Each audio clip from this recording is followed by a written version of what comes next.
Halo, selamat pagi, siang, sore, malam semuanya. Perkenalkan di sini saya Adik Made Surya Kencana yang akan membuka presentasi dari kelompok 4 yaitu yang berjudul efisiensi di pasar modal. Sebelum memulai presentasi, izinkan saya untuk memperkenalkan nama kelompok dari kelompok 4 ini.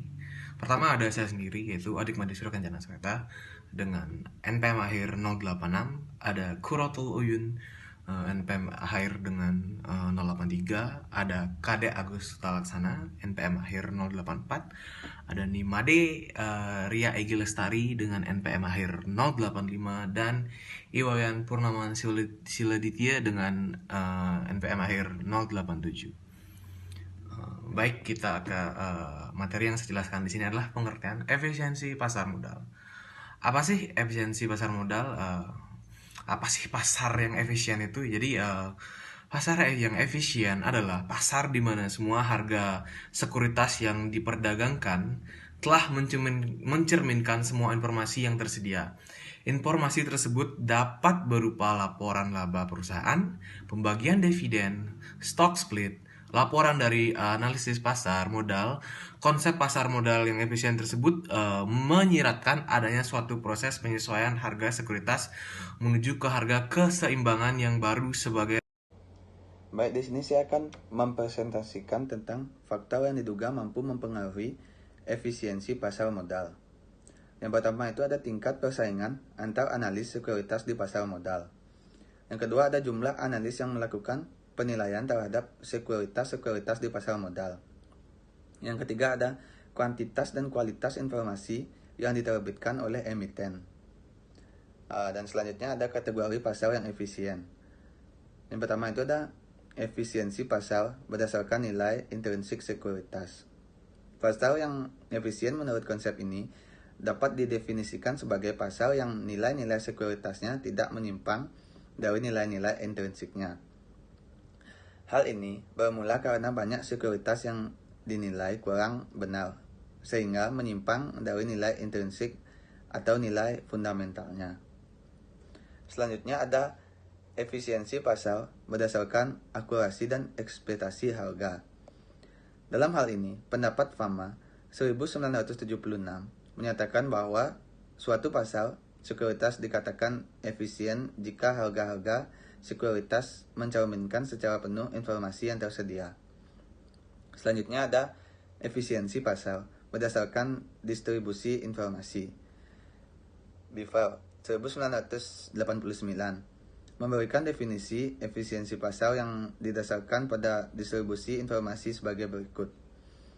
Pasar dikatakan efisien terhadap suatu sistem informasi jika dan hanya jika harga-harga sekuritas bertindak seakan-akan setiap orang mengamati sistem informasi tersebut. Selanjutnya ada pasar berdasarkan proses dinamik. Transaksi di pasar modal memungkinkan terjadinya asimetrik informasi. Yang dimaksud dengan asimetrik informasi adalah kondisi yang menunjukkan sebagian investor mempunyai informasi dan yang lainnya tidak memilikinya.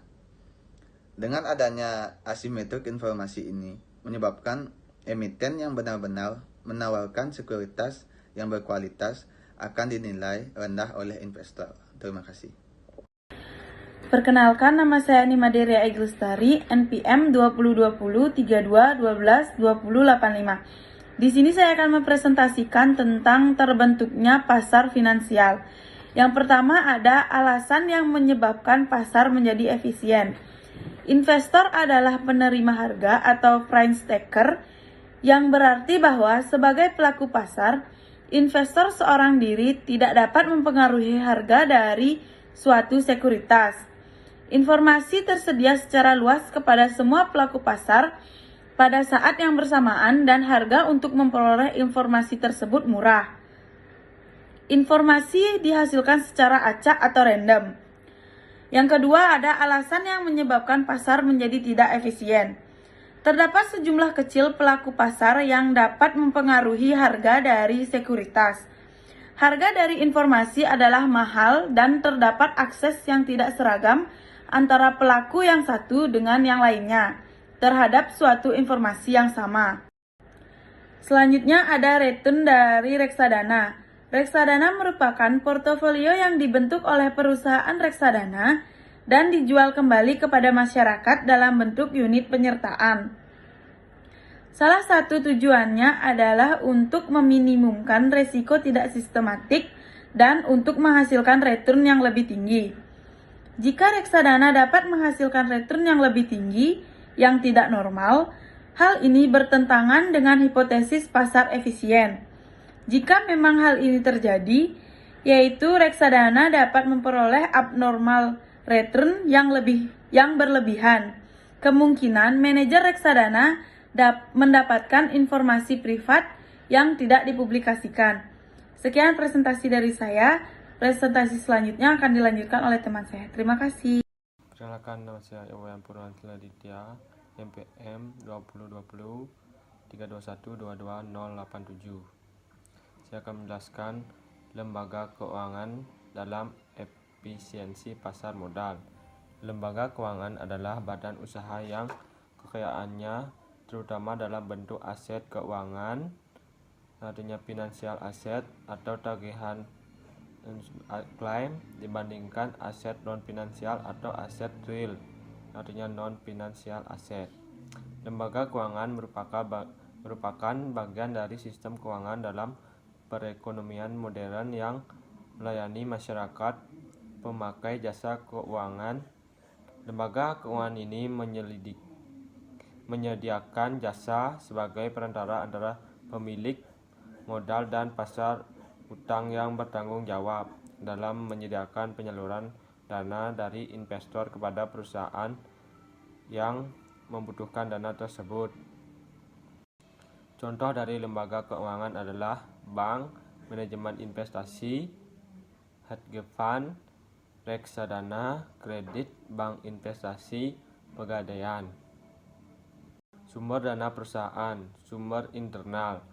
Modal yang berasal dari sumber internal adalah modal atau dana yang dibentuk atau dihasilkan sendiri di dalam perusahaan. Sumber internal atau sumber dana yang dibentuk atau dihasilkan sendiri di dalam perusahaan adalah laba ditahan dan penyusutan. Laba ditahan adalah laba bersih yang disimpan untuk diakumulasi dalam suatu bisnis setelah dividen dibayarkan, juga disebut laba yang tidak dibagikan atau undistributed profit atau surplus yang diperoleh karena surplus. Depresiasi adalah akumulasi suatu aktiva yang dapat disusutkan sepanjang masa manfaat yang diestimasi. Penyusutan untuk periode akuntansi dibebankan ke pendapatan baik secara langsung maupun tidak langsung. Kebijakan dividen. Yang pertama ada dividen, pembagian laba kepada pemegang saham berdasarkan banyaknya saham yang dimiliki. Pembagian ini akan mengurangi laba ditahan dan kas yang tersedia bagi perusahaan. Tapi distribusi keuntungan kepada para pemilik memang adalah tujuan utama suatu bisnis. Yang kedua, kebijakan dividen. Kebijakan dividen dalam Weiner R. Murhadi merupakan suatu kebijakan yang dilakukan dengan pengeluaran biaya yang cukup mahal karena perusahaan harus menyediakan dana dalam jumlah besar untuk keperluan pembayaran dividen. Perusahaan umumnya melakukan pembayaran dividen yang stabil dan mudah untuk mengurangi pembayaran dividen. Pertimbangan manajer. Sejauh ini pembahasan dividen hanya menyangkut aspek-aspek teoritis dari kebijakan dividen. Namun, ketika perusahaan menetapkan suatu kebijakan dan memperhatikan sejumlah hal, pertimbangan-pertimbangan ini harus dikaitkan kembali ke teori pembayaran dividen dan penilaian perusahaan. Beberapa pertimbangan manajer dalam pembayaran dividen antara lain: yang pertama, kebutuhan dana bagi perusahaan; yang kedua, likuiditas perusahaan; yang ketiga, kemampuan untuk meminjam; yang keempat, pembatasan dalam perjanjian hutang; yang kelima, pengendalian perusahaan. Terakhir ada kesimpulan. Efisiensi pasar didefinisikan sebagai hubungan antara harga sekuritas dengan informasi. Secara detail, efisiensi pasar dapat didefinisikan dalam beberapa macam definisi, yaitu berdasarkan nilai intrinsik sekuritas, berdasarkan akurasi dari ekspektasi harga, berdasarkan distribusi informasi, dan berdasarkan pada proses dinamik. Yang kedua, pasar efisien dapat terjadi karena peristiwa-peristiwa seperti informasi tersedia secara luas kepada semua pelaku pasar pada saat yang bersamaan. Informasi dihasilkan secara acak di setiap pengumuman informasi sifatnya random, satu dengan yang lainnya. Investor bereaksi dengan menggunakan informasi secara penuh dan cepat.